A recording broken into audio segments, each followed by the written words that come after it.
Merci, Monsieur le Président, Messieurs les assesseurs.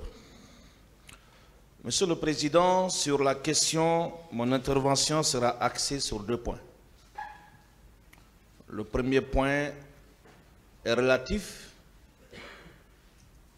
à la confirmation ici à la barre de votre tribunal de l'entretien déloyal, illégal, inadmissible et inconcevable entre M. Marcel Guilavogui, accusé, et le procureur de la République près le tribunal de première instance de Dixine.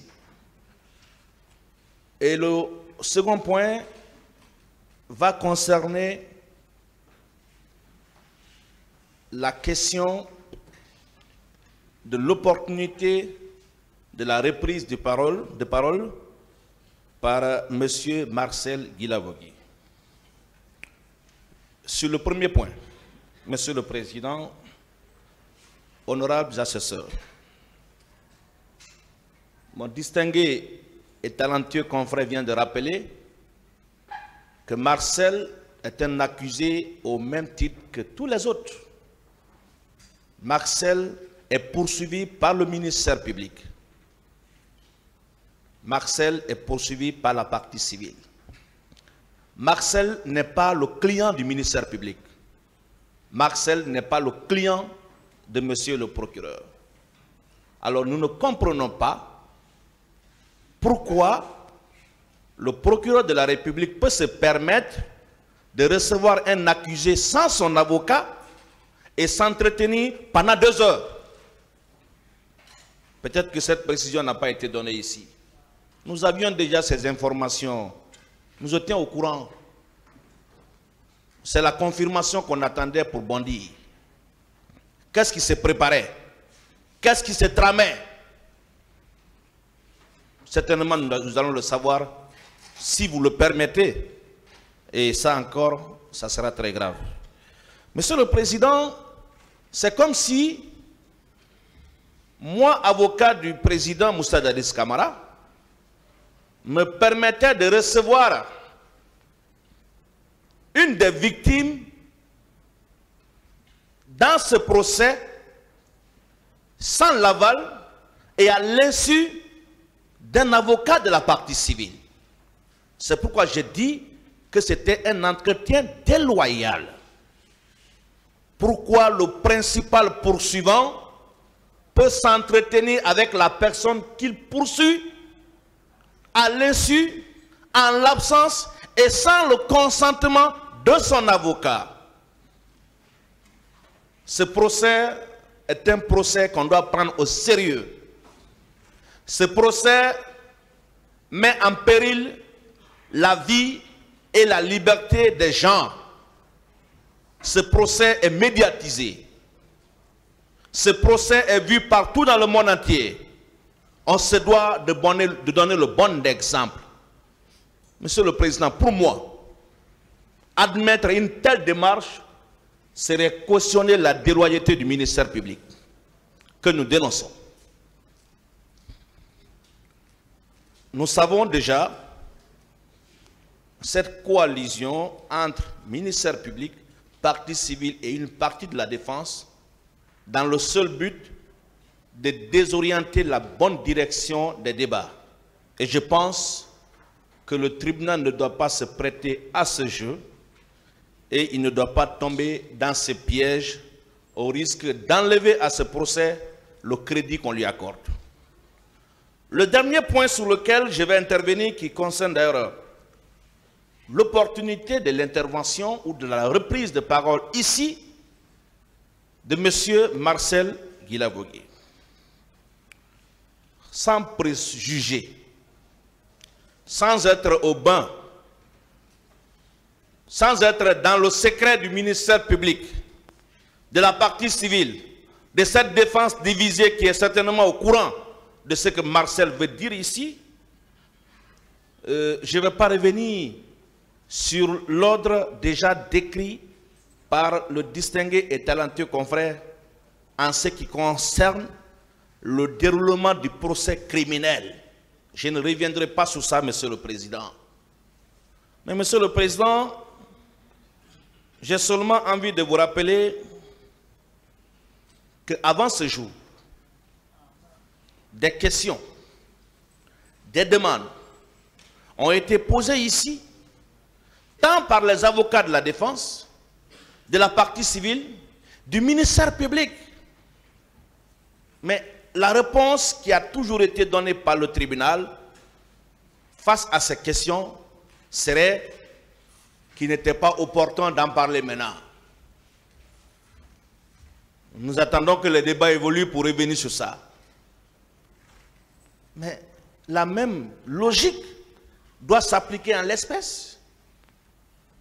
La défense du président Moussa Dadis Camara n'est nullement ébranlée par quoi que ce soit. Par quoi qu'on puisse vouloir dire ici. On n'est nullement ébranlé, autant pour moi. Nous sommes sereins comme maison inachevée. Monsieur le Président, nous vous invitons tous juste à rester dans votre logique. Parce que depuis le début de cette procédure, nous sommes dans votre logique. Celle qui consiste à ne pas s'attarder sur des questions inopportunes. Admettre la reprise de parole de Marcel Guilavogui à cette phase de la procédure serait encourager tous les acteurs, partie civile, accusés, à vous dicter la conduite des débats. Il ne revient pas ici à une partie civile de dire j'avais dit quelque chose, j'ai oublié, je vais revenir sur ça, donnez-moi la parole. Ou à un accusé, non. Il y a une étape prévue à ça.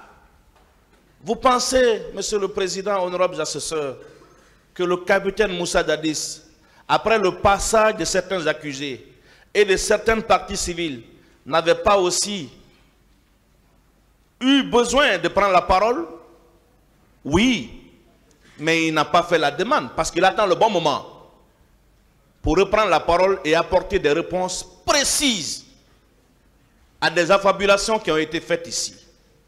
Mais comme ça, on vient à tout hasard, on surgit de nulle part pour demander de reprendre la parole. Monsieur le Président, si mes souvenirs sont exacts, Marcel était le premier accusé à qui vous aviez donné la parole, que vous aviez interrogé en premier lieu. Tchebouro, oui, après Tchebouro, oui. Je crois que c'était le deuxième. Oui. Et après lui, je crois qu'on a fait plus de 2 semaines d'interrogatoire et contre-interrogatoire. Qu'est-ce qui vous dit? Qu'est-ce qui vous certifie que ce qu'il va dire maintenant là, c'est la vérité que vous recherchez? Rien. À ce que je cherche, le tribunal n'a pas encore extériorisé sa conviction. S'il a une vérité qui n'est certainement pas la vérité qui pourrait être partagée par tous, mais qu'il attend le bon moment, Monsieur le Président. Monsieur le Président, je vais vous inviter, dans le cadre de l'appréciation de cette question, à viser les dispositions de l'article préliminaire, alinéa 1er du Code de procédure pénale qui dispose comme suit. La procédure pénale doit être équitable et contradictoire et préserver l'équilibre des droits des parties. Monsieur Marcel Guilavogui n'est pas un accusé VIP. Il est un accusé au même titre que les autres. Monsieur Marcel Guilavogui n'est pas supérieur ni inférieur aux autres accusés. Tout comme à ses parties civiles. En vertu de quoi on va lui donner le privilège de reprendre la parole et laisser les autres. Si le tribunal se prête à ce jeu, c'est comme si on a fait 9 mois sans rien faire. Hein? C'est comme si on a fait 9 mois de promenade par devant cette juridiction. C'est comme si on a fait 9 mois de mise en scène. Je ne sais pas ce qui trame dans le secret des autres pour dire que c'est la vérité qu'il va dire ou ce n'est pas la vérité qu'il va dire. Vérité ou pas, tout ce que nous demandons, c'est la chronologie du déroulement du procès. Et ce que nous savons, c'est qu'après cette étape, on doit entendre les témoins. Et à l'issue de l'audition des témoins, on va éventuellement passer à la phase des confrontations. Mais si on veut à présent déroger à cette pratique, en tout cas de ma petite expérience aussi, hein, bientôt 11 ans de bar, c'est la première fois d'assister à de telles scènes, à de tels spectacles, à de tels précédents. Monsieur le Président, sur ce, sans monopoliser la parole et abuser de votre attention, nous vous prions très humblement de bien vouloir ordonner la continuation des débats là où on avait interrompu. Je veux parler de la poursuite de l'audition des victimes. Mais Monsieur le Président, si d'aventure vous décidez autrement, ce qui pour nous serait catastrophique, ayez à l'idée que d'autres accusés aussi voudront, n'est-ce pas, prendre la parole. Et dans ces conditions, on va tourner à rond. Et finalement, ce procès sera pour l'éternité. Nous savons tous les pesanteurs et les contraintes, pas besoin de les exposer ici. Mais je pense que nous devons respecter le tribunal. Nous devons prendre ce procès au sérieux pour ne pas surgir à tout moment et faire des demandes qui ne nous font pas avancer. Je vous remercie. Monsieur le Président, merci. Moi, je voudrais intervenir sur 3 points précis. Monsieur le Président, il vous a été demandé de faire application des dispositions combinées des articles 400 et 401 du Code de procédure pénale. Tout à l'heure, mon aîné confrère vous a fait lecture des dispositions de l'article préliminaire du Code de procédure pénale qui impose au tribunal de préserver l'équilibre des droits des parties. Et l'article 400 du Code de procédure pénale précise que le président, à l'alinéa 2 bien sûr, rejette tout ce qui tendrait à compromettre leur dignité ou à les prolonger sans donner lieu d'espérer plus de certitude dans les résultats. Monsieur le Président, tout à l'heure, M. Marcel Guilavogui a demandé la parole. Si vous donnez la parole à M. Marcel Guilavogui à ce stade de la procédure, tous les accusés, puisqu'ils bénéficient des mêmes droits et que vous avez l'obligation de préserver l'équilibre des droits des parties, donc de tous les accusés demanderont la parole et les débats seront compromis. En ce moment-là, la décision que vous avez prise en faisant application des dispositions de l'article 400, vous l'aurez violée vous-même dans ses conséquences. Deuxième chose, Monsieur le Président, que je veux préciser, c'est l'article 401. Et bien entendu, le procureur l'a rappelé tout à l'heure que vous êtes investi d'un pouvoir discrétionnaire, en vertu duquel, en votre honneur et en votre conscience, vous pouvez prendre toute mesure utile à la manifestation de la vérité. Monsieur le Président, je pense que s'il y a quelque chose de particulier dans ce procès, c'est la sérénité de votre tribunal, vous et vos assesseurs. Vous n'avez jamais accepté que les rôles soient inversés. C'est ce qu'on sait de vous, c'est ce que le public sait de vous et c'est ce que le peuple de Guinée sait de vous. Je ne pense pas, Monsieur le Président, que l'attitude, bien entendu, d'un accusé puisse vous faire changer de méthode de travail. Et justement, c'est pour ça que le législateur a insisté sur votre conscience et votre honneur. L'honneur du tribunal, c'est la préservation de sa parole, de sa ligne de conduite.